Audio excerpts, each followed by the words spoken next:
a Agustín Berea. Él es maestro en estudios de Asia y África. ¿Frente a qué estamos viendo, Agustín, allá del otro lado del mundo? Y si esto apenas empieza, si estamos frente a una barbarie que se va a extender, Agustín Berea, ¿qué estamos presenciando? ¿Por qué está esta guerra, Agustín? Bienvenido a Proyecto Puente. ¿Qué tal, Luis? Saludo. Bueno, creo que lo primero es que, ¿por qué está sucediendo? Porque es una guerra que nunca ha parado. Este es un episodio más de un muy largo y lamentable serie de eventos realmente, pues sí, terribles en esa zona. Y a efectos prácticos, la respuesta más sencilla es ¿por qué sucede? Porque el conflicto ahí sigue y las dos partes en realidad nunca han tenido ni la voluntad ni los medios realmente para sentarse a negociar, y esto no parece ser que vaya a parar. Entonces, pues sí, un episodio más de un conflicto de esos que duran para siempre, casi casi. Uy, ¿y crees entonces que esto se pueda extender, Agustín, como dices? Sí, me parece que sí. De hecho, este tema de los rehenes, bueno, en mi opinión, desde que empezó la ofensiva con los cohetes y el despliegue de militantes, yo lo primero que pensé es, van a tomar rehenes, porque al final del día lo que hay que pensar es que el terrorismo en general es una táctica, no es una ideología, no es un proyecto, es una táctica de guerra asimétrica. Entonces, cuando no puedes ganarle a tu enemigo, digamos, de golpe a golpe, digamos, jamás no tiene tanques ni siquiera. Y Israel tiene muchos tanques. Entonces, no le vas a ganar yendo a un campo de batalla abierto, porque obviamente Israel ganaría 20 veces. Pero lo que sí puedes hacer es tomar ciertas acciones, y particularmente en este caso, la toma de rehenes te asegura que por lo menos puedas negociar algo. La última vez que hubo un soldado israelí que se tomó rehén por parte de Hamas, lo intercambiaron por 1,000 palestinos. Entonces, por lo pronto, aseguras que un ataque directo contra Gaza pues sería matar a todos los rehenes, y eso sería un problema político muy grave para el gobierno de Netanyahu. Eso te permite por lo menos extender este episodio por un tiempo más y negociar quizá. Uh-huh.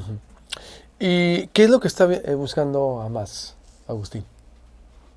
Pues es una muy buena pregunta, Luis. Creo que esa es la pregunta más importante, No sabemos. y, y no lo sabemos. ¿Yo qué pensaría?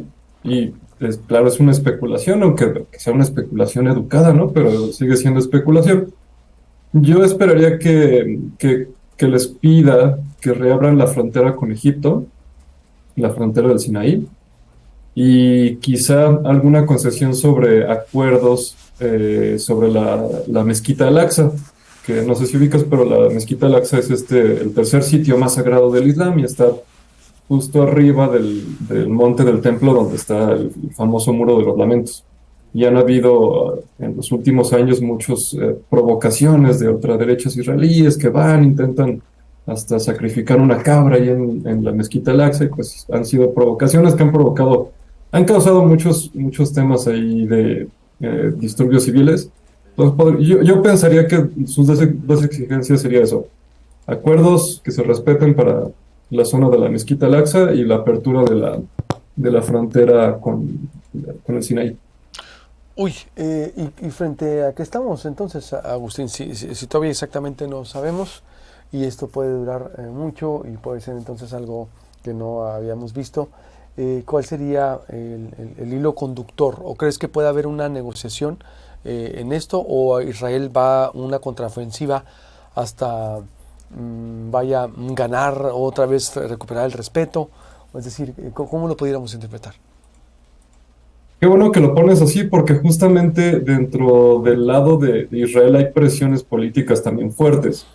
La guerra siempre es una expansión, digamos, la guerra es una herramienta de la política. Entonces, sí, justo hay que pensar en las presiones políticas que tiene el gobierno de Netanyahu, que es un gobierno que se formó apenas a finales del año pasado con una alianza muy débil, con una alianza que incluye elementos de ultraderecha que son recalcitrantes. Entonces, parece ser que yo pensaría que Netanyahu sí va a tener esa presión de, em, pues sí, como que arreglar ese problema de relaciones públicas que fue esta ofensiva que los agarró por sorpresa, que fue pues, realmente un embarazoso para los servicios de inteligencia israelíes, y dígase lo que se diga, no deberías de no ver que algo está sucediendo. Estas acciones no se esconden tan fácil. Y entonces que sí, que la presión del lado del gobierno de Israel, de los aliados de Netanyahu, sea hacer una acción militar así, pero aplastante, destruir Gaza, pero al mismo tiempo tienes allá los rehenes. Entonces pierdes si atacas y matas a rehenes y pierdes si no atacas y dejas que jamás se salga con la suya. Eso podría ser un problema grave para el gobierno de Netanyahu. Y solo para ponerte un ejemplo, si has escuchado que en teoría Irán seguramente apoyó para, para este ataque. Y si es cierto, y que puede ser muy cierto, solo por un dato te puedo decir que la crisis de los rehenes en Teherán en el 79 duró casi 2 años. 2 años para resolverse y terminó con la República Islámica iraní.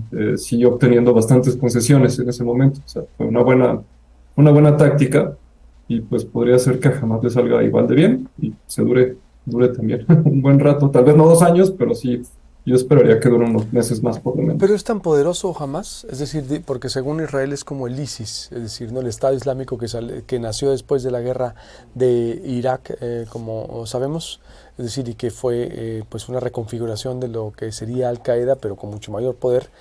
¿Tiene tanto poder jamás? ¿Quién es jamás? Jamás es, más bien, jamás es un proyecto político que tiene un elemento armado. Como proyecto político quiere establecer un estado de corte, pues, pues sí, islámico, es lo que conocemos como movimientos islamistas, o más correctamente como Islam político. Y como tal, el principio del Estado es el monopolio de la fuerza. Tiene un brazo armado que es lo que normalmente conocemos como Hamas, pero en realidad Hamas es un partido político y un brazo armado. Y esto pasa con muchos otros proyectos de Islam político en el Medio Oriente. Hezbollah tiene un partido político que está representado en el Parlamento libanés y tiene un brazo armado. Y así nos podemos ir. Entonces, sí es de la misma categoría que el Estado Islámico en cuanto a que es Islam político, pero digamos que entre Islam políticos pues hay distintas gradaciones, ¿no? Hay los más militantes y los menos militantes. Lo que sí es cierto es que todos comparten la idea que la mejor forma de gobierno es un Estado que esté basado sobre la ley islámica y sobre la religión. En ese sentido sí es parecido, pero nunca ha tenido jamás siempre ha estado muy enfocado a Palestina y a una idea del Estado palestino, mientras que el Estado Islámico buscaba ser internacional. Y fue mucho, mucho más grande que lo que llegaría o podríamos pensar que llegue a ser jamás. Conclusión entonces, Agustín Berea, maestro en estudios en Asia y África, te estaremos consultando aquí en Proyecto Puente si nos lo permites. ¿Cuál sería la conclusión para cerrar con esta primera entrega? Eh, que hay que seguir monitoreando el asunto porque yo espero que siga bastante activo.